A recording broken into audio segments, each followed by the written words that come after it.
The escalating conflict and deteriorating situation in Eastern Democratic Republic of Congo are a grave concern to the people and governments of East Africa.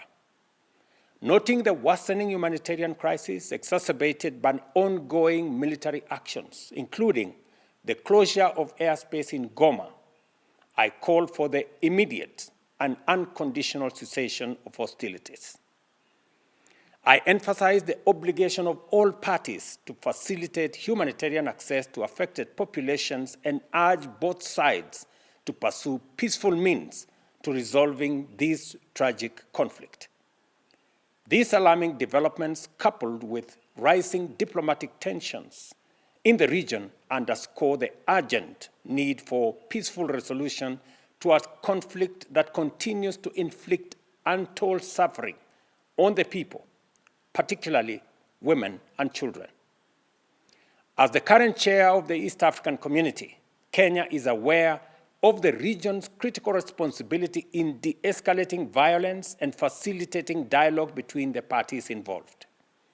We confirm and firmly believe that a sustainable solution can only be achieved through engagement, constructive dialogue, and a renewed commitment to peace.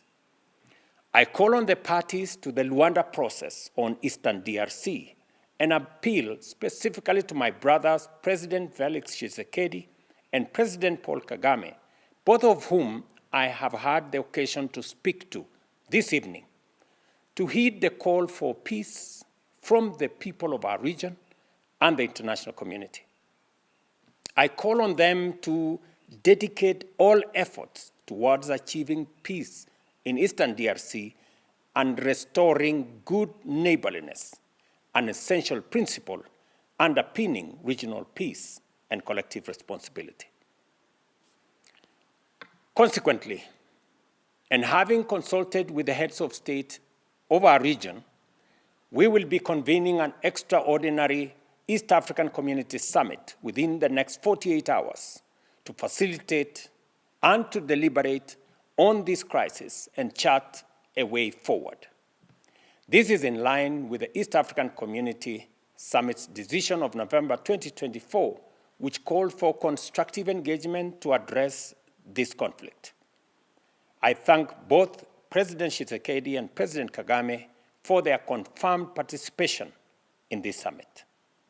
Additionally, the African Union must not remain passive in the face of this escalating crisis.